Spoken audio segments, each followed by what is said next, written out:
friends.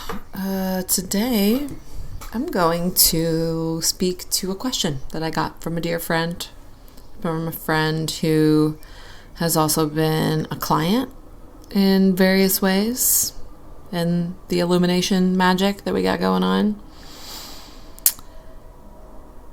And I asked her if she would be open for me just speaking to it in this way. So I'm going to start with the post that I made that triggered her, that brought up something in her that she wanted to kind of speak to. So my post was, if your closest relationships are not harmonious, you have inner work to do. In a world promoting disconnect, you square your shoulders to the buffoonery by prioritizing health in all areas of your life, including how you treat yourself and the people you love.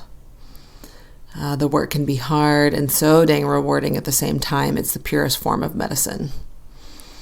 So that's the basis of the post. And her question, and what she shared, she said, this definitely bubbled up stuff in me. I've been doing so much work for close to 4 years now. Before that, I did years and years of talk therapy. This past summer, I started working with a therapist that does so much more. We are uncovering and healing and transmuting so many childhood things that have been affecting my life. Since starting this therapy and diving deeper by myself too, my relationships have been less and less harmonious. Like, it has been a rough AF year relationship-wise. Is it possible that through the work, the discord is coming from the relationships no longer being aligned? Or does it always come back to me needing to do more inner work? When I first read it, I was like, damn, am I forever going to be the issue with everything? Then I had to catch that thought, because I know that's not what it is. And realizing the thought is a nugget I can love onto. So yes, I'm very excited just to jam out on this. So thank you to my friend, you know who you are, who sent this to me and is letting me share here, because I feel like this could be an area where just many of us can shine a little light. So let me just start with one. It does always go back to self. And that does not have to be a heavy, deep, dark, dense thing.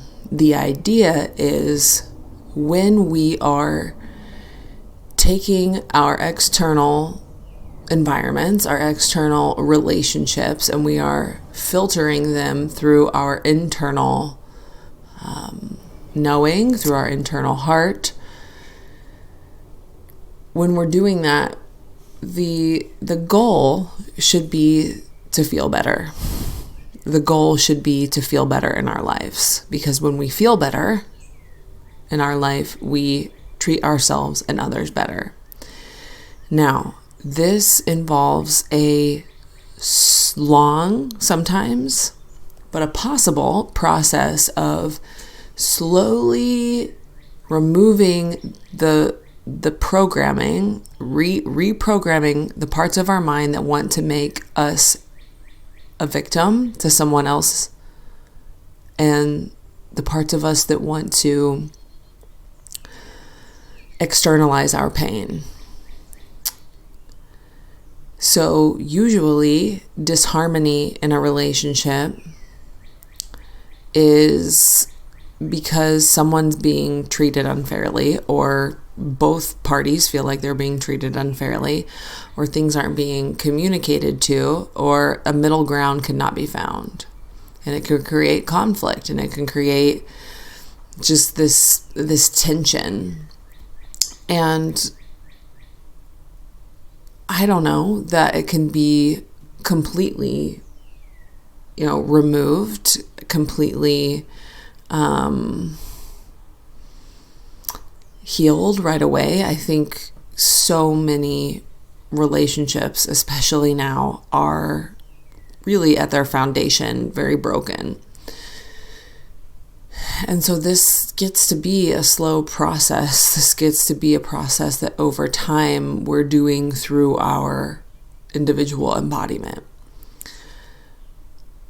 But really what it takes is the ability to just take a very honest look at how we are reacting and responding to when somebody's being unfair to us, or when somebody doesn't agree with us, or when somebody is harming us. Who we be and how we react and respond and what it does to us internally, that will tell us if there's harmony or disharmony. So somebody can be being a total asshole to you, totally not seeing eye to eye, causing harm. Anybody that's doing that is in a lot of internal pain themselves. They have a lot of inner chaos, or else they wouldn't be harming you. They wouldn't be saying things to bring you down, or they wouldn't be oppressing their opinions or whatever onto you.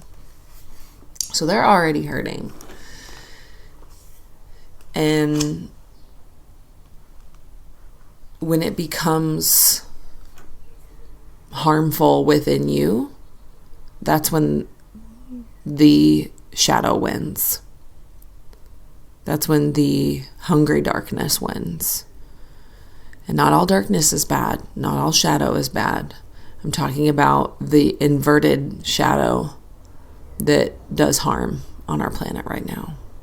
And it thrives off of chaos. It thrives off of separation and questioning and conflict.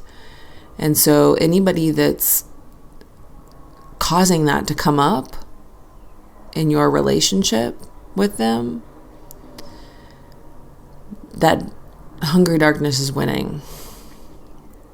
And so you don't fight it by yelling back, by one-upping them in the harmful things you say, by letting it make you turn into a complete disaster within you.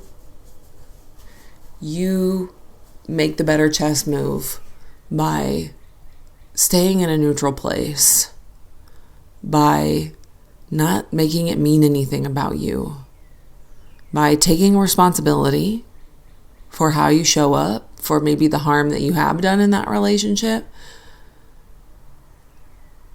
but also forgiving yourself for that. All the while holding your intention to experience a harmonious life.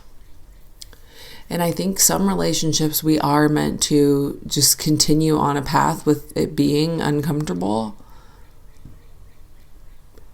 so that the inevitable harmony can be achieved. Some relationships may not get to a harmonious place. Then it becomes, how gracefully can I separate myself from that which is not aligned to my highest timeline, and not hold on to any resentments or judgments or negativity towards any beings. It's not the individual people who are doing the harm on this planet. It is a non-physical force that takes someone over. When someone has a tear in their energy field from their own trauma, this force can infiltrate someone's mind, someone's beingness. And so if we can just take the blame off of individual people and really see it for what it is, we are in complete spiritual warfare. And the enemy is not any individual person. It's not any individual politician. It's a force field. And from that place of knowing that, if you can just slowly loosen your grip on control, loosen your grip on needing to be right, loosen your grip on the judgments on what someone is or isn't doing, then you get to free your own heart and just make yourself available to experience the actual reality of being here, which is that it can be pretty freaking cool. So for any of my friends who feel like the more work you do, the less harmonious your relationships get, the main thing is just don't be an asshole. If someone's being an asshole to you, just don't return it. You don't have to give it back. You don't have to dish it out. You don't have to match that frequency. And emotional maturity comes when you can do that, when you can regulate yourself and not project out anything harmful and not internalize anything harmful. Responsibility can be taken. But yeah, just learn to be that freaking mind ninja that can walk into any environment and not be moved, not be swayed. Become the unshakable force. That's the best I got. And per usual, I'm coming at this as someone who doesn't do any of it perfectly.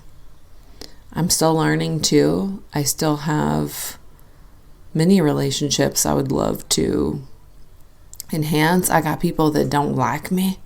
I got people that do not wish me well. And I'm just a human, just like you, figuring it out. So if you're being hard on yourself on any of these relationships, it's a permission slip today to soften and look at where the victim role can be lessened. If there's any of that going on within you, look at where the judgments, the pain, the expiring beliefs, all of those things, look at where they can be shifted, turned into something new. You are the alchemist. And by asking these deeper questions, you get the codes to unlock what's needed and next for you. I hope this helped in any way. I love y'all so much. It's a beautiful day here in sweet old Indiana, so I'm going to go enjoy me some sunshine. And we'll see you next time.